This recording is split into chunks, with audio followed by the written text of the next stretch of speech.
ಒಂದೊಳ್ಳೆ ಇಂಟರೆಸ್ಟಿಂಗ್ ಎಪಿಸೋಡ್ಗೆ ತಮ್ಮೆಲ್ಲರಿಗೂ ಹಾರ್ದಿಕವಾದ ಸ್ವಾಗತ ಬಂಧುಗಳೇ.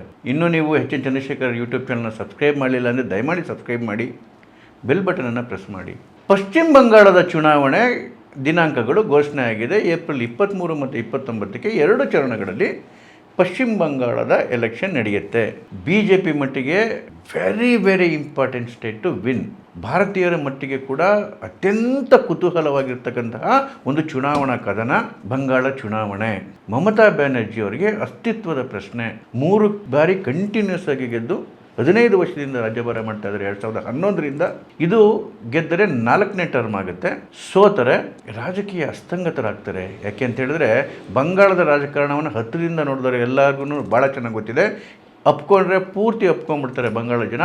ಒಂದ್ಸರಿ ರಿಜೆಕ್ಟ್ ಮಾಡಿದ್ರು ಅಂತ ಹೇಳಿದ್ರೆ ಏನು ಸುಮಾರು 3.5 ದಶಕಗಳ ಕಾಲ ನಿರಂತರವಾಗಿ ಆಡಳಿತ ಮಾಡಿದಂತಹ ಕಮ್ಯುನಿಸ್ಟ್ ಪಾರ್ಟಿಯನ್ನು ಯಾವ ರೀತಿ ಮೂಲೆಯಲ್ಲಿ ಕೂರಿಸಿದ್ದಾರೆ ಅಲ್ಲಿನ ಜನ.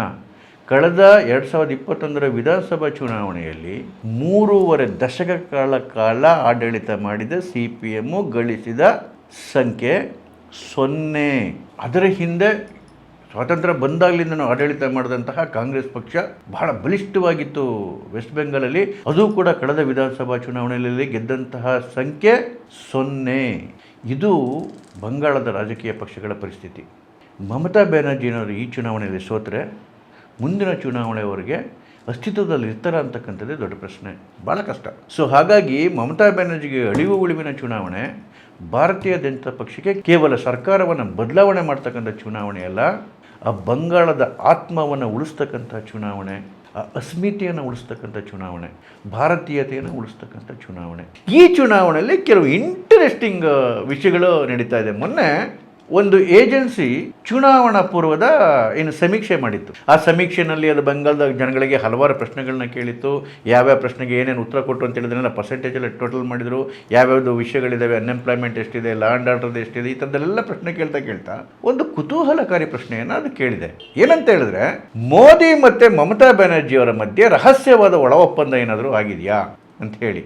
ಕರ್ಮ ಅಂದರೆ ಇದಕ್ಕೆ ಹೌದು ಅಂತ ಉತ್ತರ ಕೊಟ್ಟಿರೋರು ಸುಮಾರು 25.4% ಜನ, ಇದ್ರೂ ಇರ್ಬೋದು ಅಂತ ಹೇಳಿರೋದು ಸುಮಾರು 18.5% ಜನ. ಅಂದರೆ ಹತ್ತತ್ರ 45% ಜನ ಮಮತಾ ಬ್ಯಾನರ್ಜಿ ಮತ್ತು ಮೋದಿಯವರ ಮಧ್ಯೆ ಒಂದು ರಹಸ್ಯ ಒಪ್ಪಂದ ಆಗಿದೆ ಅಂತ ಮಾತನ್ನು ಒಪ್ಕೊಂಡಿದ್ದಾರೆ.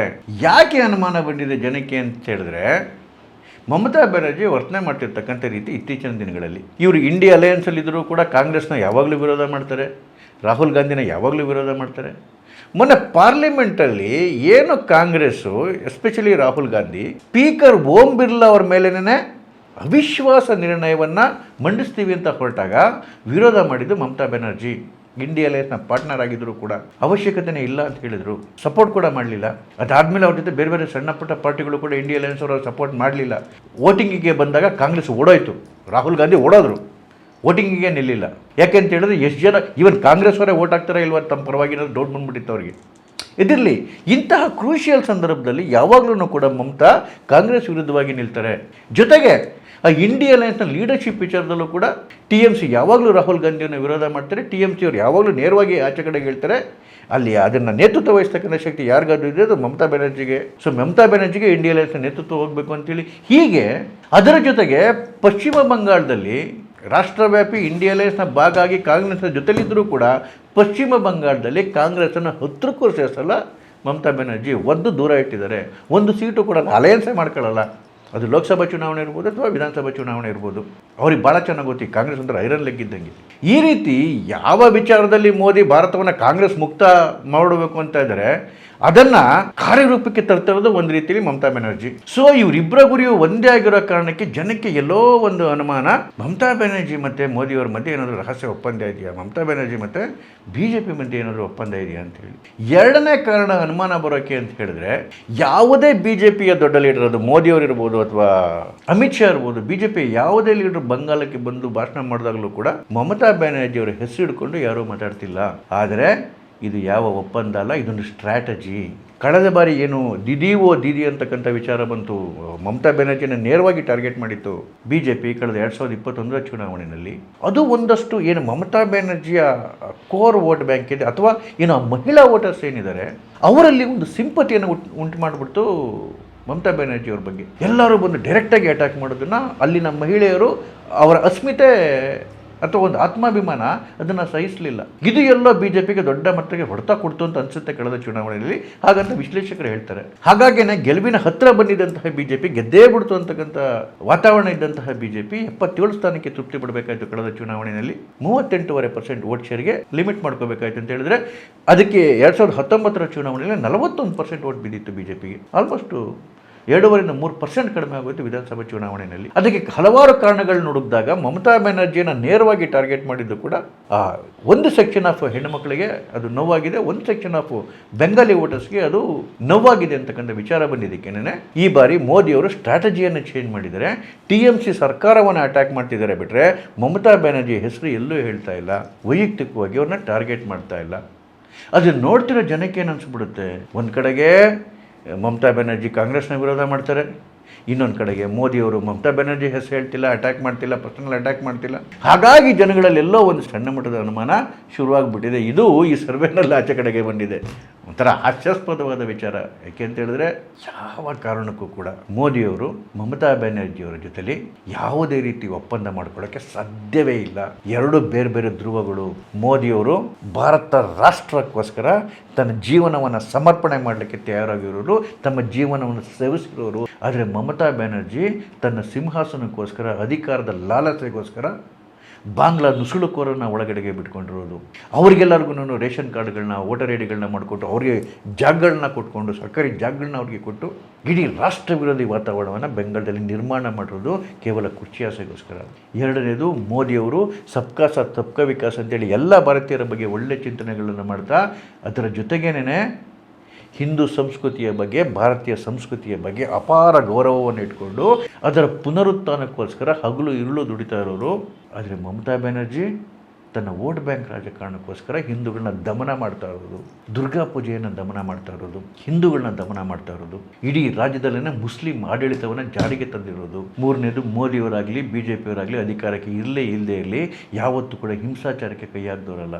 ಆದರೆ ಮಮತಾ ಬ್ಯಾನರ್ಜಿ ತನಗೆ ಸೋಲಿಗೆ ಯಾರಾದರೂ ಕಾರಣ ಆಗ್ತಾರೆ, ತನ್ನ ವಿರುದ್ಧವಾಗಿ ಯಾರಾದ್ರೂ ಓಟ್ ಹಾಕ್ತಾರೆ ಅಂತ ಹೇಳಿದ್ರೆ ಸಾವಿರಾರು ಜನಗಳ ಮಾರಣ ಹೋಮಕ್ಕೂ ಹೇಸದೇ ಇರತಕ್ಕಂತಹ ಹೆಣ್ಣಾಗಿರೋದಕ್ಕೆ ಕೆಲವು ಪದಗಳನ್ನ ಬಳಸಬಾರ್ದು. 2021 ಚುನಾವಣೆ ನಂತರ ಆದಂತಹ ಮಾರಣ ಹೋಮವನ್ನು ನೋಡಿದವ್ರಿಗೆ, ಅನುಭವಿಸಿದವ್ರಿಗೆ ಮಾತ್ರ ಅಲ್ಲಿನ ಭೀಕರತೆ ಗೊತ್ತಾಗುತ್ತೆ. ಸಾವಿರಾರು ಕುಟುಂಬಗಳು ರಾಜ್ಯವನ್ನೇ ಬಿಟ್ಬಿಟ್ಟು ಅಸ್ಸಾಂ ಕಡೆಗೆ, ಬೇರೆ ಬೇರೆ ರಾಜ್ಯಗಳಿಗೆ ಓಡೋದ್ರು. ಇವತ್ತು ಕೂಡ ವಾಪಸ್ ಬಂದಿಲ್ಲ. ಅಂಥ ರಾಕ್ಷಸಿ ಸರ್ಕಾರ ಅಲ್ಲಿ ನಿರ್ಮಾಣ ಆಗಿರೋದು. ಎಷ್ಟು ಹೆಣ್ಣುಮಕ್ಳುಗಳ ರೇಪ್ ಆಗೋಯ್ತು, ಎಷ್ಟು ಜನಗಳ ಮರ್ಡರ್ ಆಗೋಯ್ತು, ಎಷ್ಟು ಮನೆಗಳಿಗೆ ಬೆಂಕಿ ಸುಟ್ಟುಬಿಟ್ರು. ಕಾರಣ ಏನು? ನಮ್ಮ ವಿರುದ್ಧ ವೋಟ್ ಮಾಡಿದ್ದಾರೆ, BJPಗೆ ವೋಟ್ ಮಾಡಿದ್ದಾರೆ ಅನ್ನೋ ಕಾರಣಕ್ಕೋಸ್ಕರ. ಆ ರೀತಿ ಹೇಸಿಗೆಯ ರಾಜಕಾರಣವನ್ನು BJP ಯಾವತ್ತೂ ಮಾಡಲ್ಲ. ಹೀಗಾಗಿ ಯಾವುದೇ ಕಾರಣಕ್ಕೂ ಮೋದಿ ಮತ್ತು ಮಮತಾ ಅವರ ಮಧ್ಯೆ ಒಪ್ಪಂದ ಏರ್ಪಡೋಕ್ಕೆ ಸಾಧ್ಯವೇ ಇಲ್ಲ. BJP ಗೆದ್ದೇ ಗೆಲ್ಲುತ್ತೆ ಈ ಸರಿ ಪಶ್ಚಿಮ ಬಂಗಾಳವನ್ನು. ಯಾಕೆ ಅಂತ ಹೇಳಿದ್ರೆ ಮಮತಾ ಬ್ಯಾನರ್ಜಿ ರಾಜಕಾರಣ ಮಾಡ್ತಿರೋದು ಮುಸ್ಲಿಂ ವೋಟ್ ಬ್ಯಾಂಕ್ ಇಟ್ಕೊಂಡು. ಸುಮಾರು 30% ವೋಟ್ ಬ್ಯಾಂಕ್ ಇದೆ, ಅದೊಂದು ವೆರಿ ಸ್ಟ್ರಾಂಗ್ ವೋಟ್ ಬ್ಯಾಂಕು. ಅದರಲ್ಲಿ ಸುಮಾರು 73-80% ವೋಟ್ಗಳು ಮಮತಾ ಬ್ಯಾನರ್ಜಿಗೆ ಬರುತ್ತೆ. ಆದರೆ ಅಲ್ಲೂ ಕೂಡ ಹುಮಾಯೂನ್ ಕಬೀರ್ ಅವರ ಆಟ ಶುರುವಾಗಿದೆ, AIMIM ಆಟ ಶುರುವಾಗಿದೆ. ಆದ್ರೂ ಕೂಡ ಬಹಳಷ್ಟು ವೋಟ್ಗಳು ಮಮತಾ ಬ್ಯಾನರ್ಜಿಗೆ ಬಿದ್ದೇ ಬೀಳುತ್ತೆ. ಇಲ್ಲಿ ಮಮತಾ ಬ್ಯಾನರ್ಜಿಗೆ ದೊಡ್ಡ ಹೊಡೆತ ಹೊಡೆಯೋದು SIR. ಸುಮಾರು 84 ಲಕ್ಷ ವೋಟ್ಗಳಿಗಾಗಲೇ ಕಟ್ಟಾಗಿದೆ. 60 ಲಕ್ಷ ನೇರವಾಗಿ ಕಟ್ಟಾಗಿದೆ, ಇನ್ನೊಂದು 28 ಲಕ್ಷ ಸ್ಕ್ರೂಟಿನಿಯಲ್ಲಿದೆ. ಒಟ್ಟು ಈ ಪ್ರಕ್ರಿಯೆ ಮುಗಿಯೋಷ್ಟೊತ್ತಿಗೆ ಸುಮಾರು 1 ಕೋಟಿ ವೋಟ್ಗಳು ಕಟ್ಟಾಗುತ್ತೆ. ಆ 1 ಕೋಟಿ ವೋಟ್ಗಳನ್ನು ಕೂಡ ಕಟ್ಟಾಗದೇ ಇದ್ದಿದ್ರೆ, ಅದರಲ್ಲಿ ಸತ್ತಿರೋರಿದ್ದಾರೆ, ಊರು ಬಿಟ್ಟು ಬೇರೆ ಕಡೆಗೆ ಹೋಗಿ ನೆನೆಸಿರೋರಿದ್ದಾರೆ, ಎಲ್ಲರ ವೋಟ್ಗಳು ಕೂಡ ಬಿದ್ದೇ ಬೀಳವು. ಆ ಮಟ್ಟಕ್ಕೆ ಬೂತ್ ಮಟ್ಟದಲ್ಲಿ ಗುಂಡಾಗಿರಿಯನ್ನು ಇಟ್ಕೊಂಡಿದ್ದಾರೆ ಇವತ್ತು ಕೂಡ ಮಮತಾ ಬ್ಯಾನರ್ಜಿ. ಅಷ್ಟು ವೋಟ್ಗಳು ಪೋಲಾಗವು. ಸೊ ಇದು ಭಾಳ ದೊಡ್ಡ ಹೊಡೆತ ಬೀಳುತ್ತೆ ಮಮತಾ ಬ್ಯಾನರ್ಜಿಗೆ. ಎರಡನೇದು, ಏನು ಹಿಂದೂ ಪಾಪ್ಯುಲೇಷನ್ ಏನಿದೆ, ಸುಮಾರು 71% ಹಿಂದೂ ಪಾಪ್ಯುಲೇಷನ್ ಏನಿದೆ, ಈ ಹಿಂದೂ ಪಾಪ್ಯುಲೇಷನಲ್ಲಿ ಹತ್ತಿರ 50% ಹಿಂದೂಗಳ ಓಟು BJPಗೆ ಬೀಳುತ್ತೆ. ಇದಾಗಲೇ 2019 ಚುನಾವಣೆಯಿಂದ ನಿರಂತರವಾಗಿ ಪ್ರೂವ್ ಆಗ್ತಕ್ಕಂಥ ಬಂದಿರೋದು. ಆದರೆ ಹಿಂದೂಗಳಲ್ಲಿ ಪ್ರಾಬ್ಲಮ್ ಇರ್ತಕ್ಕಂಥ ಸೆಗ್ಮೆಂಟ್ ಏನಂತ ಹೇಳಿದ್ರೆ, ಈ ಭದ್ರಲೋಕ್ ಏನೋ ಈ ಫಾರ್ವರ್ಡ್ ಕಮ್ಯುನಿಟಿ ಜನಗಳು ಅಂತೇನಿದ್ದಾರೆ, ಈ ಬುದ್ಧಿಜೀವಿಗಳು ಅಂತೇನಿದ್ದಾರೆ ಹಿಂದೂಗಳಲ್ಲಿ, ಬಂಗಾಳದವರು, ಅವರು ಗಟ್ಟಿಯಾಗಿ TMC ಜೊತೆ ನಿಂತಿರೋರು. ಯಾಕೆ ಅಂತ ಹೇಳಿದ್ರೆ ಯಾವಾಗಲೂ ಅಧಿಕಾರವನ್ನು ಅನುಭವಿಸ್ಕೊಂಡು ಬಂದಿರತಕ್ಕಂಥ ಜನ ಅವರು. ಹಿಂದೆ ಲೆಫ್ಟ್ ಜೊತೆ ಇದ್ದರು, ಈಗ ಮಮತಾ ಬ್ಯಾನರ್ಜಿ ಜೊತೆಲಿದ್ದಾರೆ. ಆದರೆ ಅಲ್ಲಿ ಖುಷಿಯ ವಿಚಾರ ಏನಂತ ಹೇಳಿದರೆ, ಬಂಗಾಳದ SC ಸಮುದಾಯದವರು, ST ಸಮುದಾಯದವರು, ಹಿಂದುಳಿದ ವರ್ಗದವರು, ಈ ಎಲ್ಲ ಹಿಂದೂಗಳು ಕೂಡ ಗಟ್ಟಿಯಾಗಿ BJP ಜೊತೆ ನಿಂತ್ಕೊಂಡಿದ್ದಾರೆ. ಈ ಹಿಂದೂಗಳ ಪ್ರಮಾಣ 50%ಇಂದ ಇನ್ನೊಂದು 20% ಜಾಸ್ತಿಯಾಗಿ 70% ರೀಚ್ ಆದರೆ, 60ರಿಂದ 70% ರೀಚ್ ಆದರೆ ಆಗ್ತಕ್ಕಂಥ ಪ್ರೊಸೆಸ್ ಕೂಡ ಇವಾಗ ನಡೀತಾ ಇದೆ ಬಂಗಾಳದಲ್ಲಿ. BJP ಸುಮಾರು 150 ಸೀಟುಗಳನ್ನ ತಗೊಳ್ಳೋದ್ರಲ್ಲಿ ಯಾವುದೇ ಅನುಮಾನ ಇಲ್ಲ.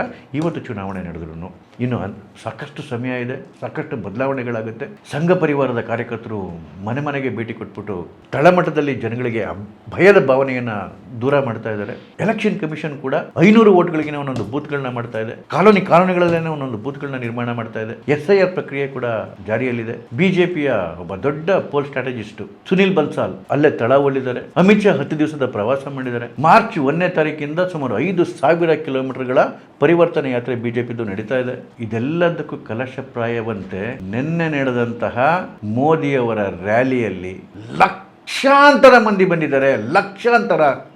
ಬಹುಶಃ ಬಂಗಾಳದ ಇತಿಹಾಸದಲ್ಲಿ ಒಂದು ಇತಿಹಾಸಗಳು ಬದಲಾವಣೆ ಆಗೋ ಸಂದರ್ಭದಲ್ಲಿ ಮಾತ್ರ ಈ ರೀತಿ ಜನ ಸೇರ್ತಾ ಇದ್ದಿದ್ದು. 2009ರಲ್ಲಿ ಆಗ ಲೆಫ್ಟ್ ಸರ್ಕಾರ ಇದ್ದಾಗ, ಕಮ್ಯುನಿಸ್ಟ್ ಸರ್ಕಾರ ಇದ್ದಾಗ, ಮಮತಾ ಬ್ಯಾನರ್ಜಿಯ ವೇವ್ ಶುರುವಾದಾಗ ಇದೇ ಪೆರೇಡ್ ಗ್ರೌಂಡಲ್ಲಿ ಮಮತಾ ಬ್ಯಾನರ್ಜಿಯ ಆವತ್ತಿನ ಸಭೆಗೆ ಲಕ್ಷಾಂತರ ಜನ ಬಂದಿದ್ದರು. ಅದು ಬದಲಾವಣೆ ಗಾಳಿಯನ್ನು ಸೂಚಿಸಿತ್ತು. ಅದೇ ರೀತಿ ಚುನಾವಣೆಯಲ್ಲಿ ಅಭೂತಪೂರ್ವವಾಗಿ ಮಮತಾ ಬ್ಯಾನರ್ಜಿ ಗೆದ್ದು ಬಂದರು. ಯಾಕೆ ಪೆರೇಡ್ ಗ್ರೌಂಡ್ ಭಾಳ ಇಂಪಾರ್ಟೆಂಟ್ ಅಂತ ಹೇಳಿದ್ರೆ, ಬ್ರಿಟಿಷರ ವಿರುದ್ಧ ಭಾರತೀಯರ ಹೋರಾಟ ಶುರುವಾಗಿದ್ದು ಕೂಡ ಇದೇ ಪೆರೇಡ್ ಗ್ರೌಂಡಲ್ಲಿ. ಇಲ್ಲಿ ಶುರುವಾಗಿದ್ದಂತಹ ಕಿಚ್ಚು ಇಡೀ ದೇಶಕ್ಕೆ ಪಸರಿಸಿತು. ಮತ್ತು ವಿಪರೀತ ದೊಡ್ಡ ಗ್ರೌಂಡು, ಅದನ್ನು ತುಂಬೋದೇ ಕಷ್ಟ.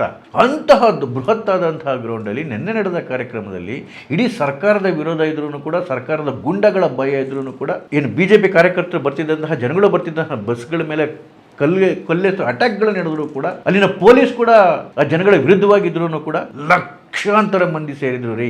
ಅದನ್ನು ನೋಡೋದಕ್ಕೇನೆ ಕಣ್ಸಾಲ್ದು. ಮೋದಿಯವರಂತೂ ತುಂಬ ಭಾವುಕರಾಗ್ಬಿಟ್ರು. ಮಮತಾ ಬ್ಯಾನರ್ಜಿಯ ಕ್ರೌರ್ಯವನ್ನು ಎದುರಿಸ್ಬಿಟ್ಟು ಕೂಡ ಅಷ್ಟೊಂದು ಜನ ಅಲ್ಲಿ ಸೇರಿದ್ದಾರೆ ಅಂತ ಹೇಳಿದ್ರೆ ಇದು ಬದಲಾವಣೆಯ ಮುನ್ಸೂಚನೆ.